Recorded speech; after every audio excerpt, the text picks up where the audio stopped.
Hello everybody, thank you for joining us. Today we are going to draw a charging rhino.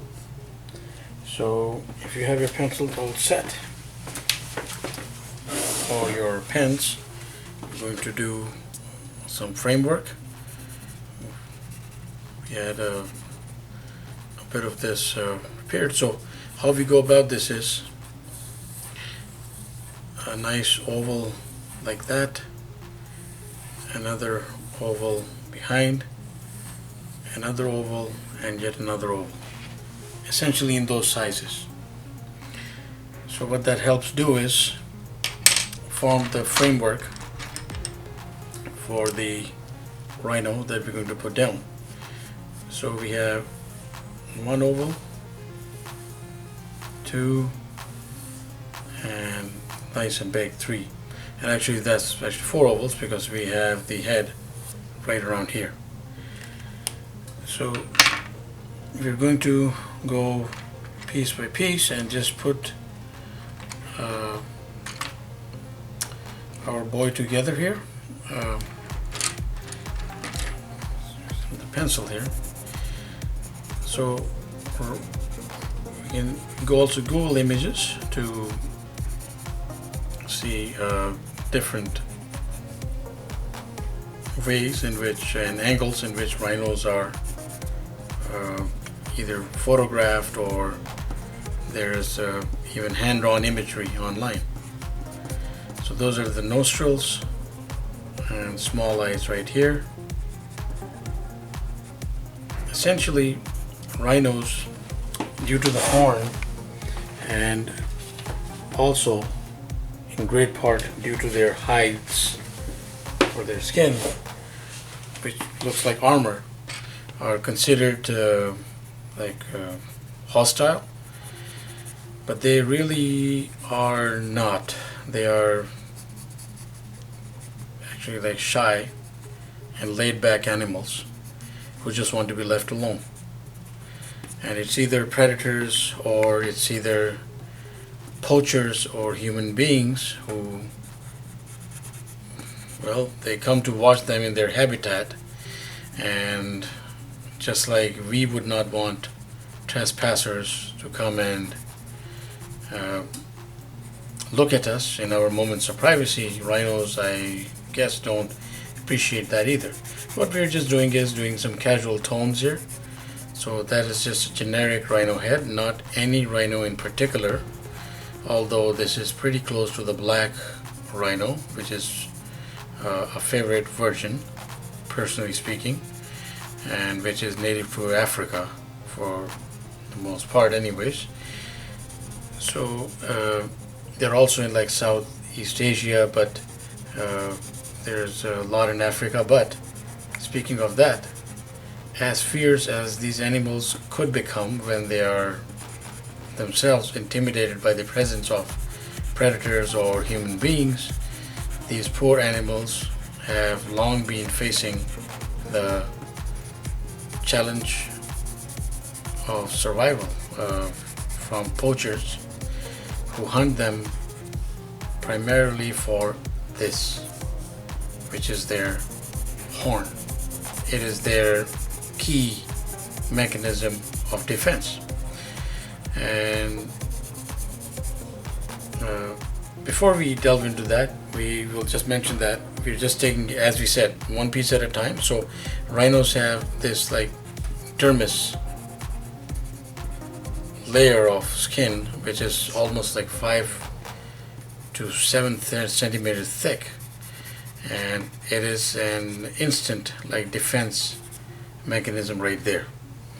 So we have to, when we are just sketching the rhino casually, we have to look at all those factors, and then we go back into this huge hump for the next phase, which is just away from the head and going backward. And there's some foreshortening here because charging rhino looks best in foreshortening.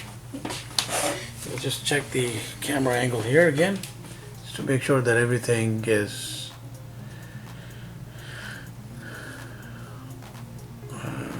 on the same page. Just bring that up a little bit so that we can fit it into the frame a little better.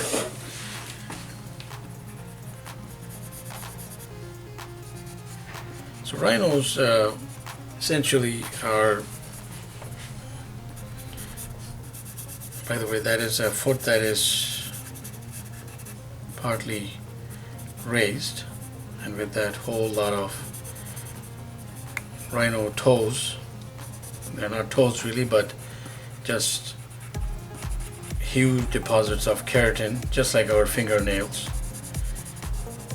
And what we have is a whole lot of hard skin, and we can either make this into a detailed piece of artwork, or we could make it a quick sketch. Here we have it as a quick sketch because we have to do this quickly and put the charging rhino into perspective. So that is the other leg, other front leg that is in the slightly in the background, and of course there, due to foreshortening, it appears much smaller, and we'll just keep going back like piece by piece. So rhinos, they what we say belong to an order classified by science, or an order of animals that is termed as the perissodactyls. So I believe that I think that small horses, even pygmy horses and tapirs, are also somehow in some depth associated with the same family, although they are like nothing like this. Well, they're also beautiful animals, but they're not as intimidating or as majestic when it comes to the mere appearance. So we're just putting some tones down here, as we would conventionally see in either an illustrated rhino, or it could be a picture itself. So everything about the face of the rhino, it represents a sort of a nobility, sort of a laid back, lazy thing, and which is a good thing, because they, in spite of that horn, my opinion is that they still like look pretty friendly, because they, for the most part, like they lack teeth. They use their hard lips to pluck leaves and for food, and they're herbivores. And we should have mentioned that right from the outset, as you know. So right here we have some skin folds, which are usually in most rhinos more evident.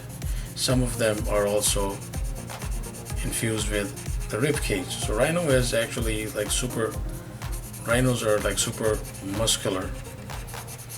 It is as if like it was conceived that, you know, this animal would charge, and yes, it would need, just like a juggernaut, it would need armor to go into battle.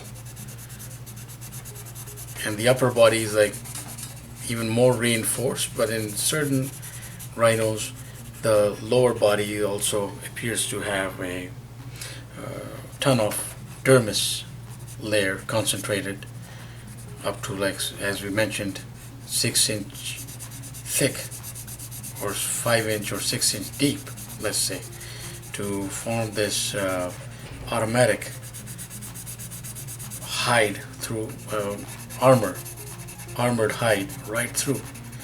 And we're just putting in tones depending on the light source that is falling from above, let's say. So rhinos depicted in different pop culture references as well. There's actually a Spider-Man villain, a very prominent Spider-Man villain by the name of Rhino. And it's a cool design. It's just a person, or a huge person in a rhino costume, mutated to have those powers. So the other leg, the hind leg, we could show just like that and it would be fine. Now this is not like a charging rhino. Supercharging rhino would have all fours pretty much in the air. I recall seeing illustrations like that, but it's okay for now. We could just like raise those legs. Let's say if I did something along those lines here like that, and just raise that leg a little bit, and the other leg also a little bit, and this leg a little higher, it would like show him in a more running stance. But for now, this will be okay as well. So legs bend like that way, just like the conventional horse or a taper, just so because we made that association earlier. So rhinos, sadly, as majestic as they are, and as threatening as they can be, they could actually rock a Jeep Wrangler with a concentrated blow from their horn, just like standing in one place. But if they charge and actually connect, that would be devastating. So it's a good idea to leave them alone, but mankind is very bold, and for money these poor animals are hunted. And it's called poaching because they're hunted for this, as we mentioned, the horn. And there's a whole lot of there's a whole lot of misconception there that the horn of the rhino is actually as precious as the ivory tusk of an elephant. Now the tusk of an elephant, which is ivory and has the composition in way of a crosshatch, is entirely different to this, because that does have traces of ivory. It's not like ivory through and through. It has traces of ivory, but this is not ivory. This is just like this. It's composed of keratin, just like our fingernails or our hair. So it's concentrated keratin, which has been reinforced. And if we were to call this entirely evolution, this would be a wondrous bit of evolution. But as wondrous as these animals are, they are still threatened, even though poaching in certain areas has been stopped, but it is still like right up there to pose enough of a threat, particularly the black rhinos, which in my estimate again are I would say they're the glamorous part of the rhino family. But again, that's an opinion. So charging rhino, we could also show a tail with that tuft of hair at the back. It wouldn't hurt. If we want to show some smoke effects, sorry, not smoke, it's dust, so rising dust, we could also do that and just put in some crosshatch to give the effect of dust. And it would just reinforce the image, add some shrubbery on the sides. But that is the quick sketch of a charging rhino. Please check it out. There you'll find many similar images online and even more detail, but that is one way to get around it. So thank you for watching. Please do subscribe, keep in touch, have yourself a wonderful day.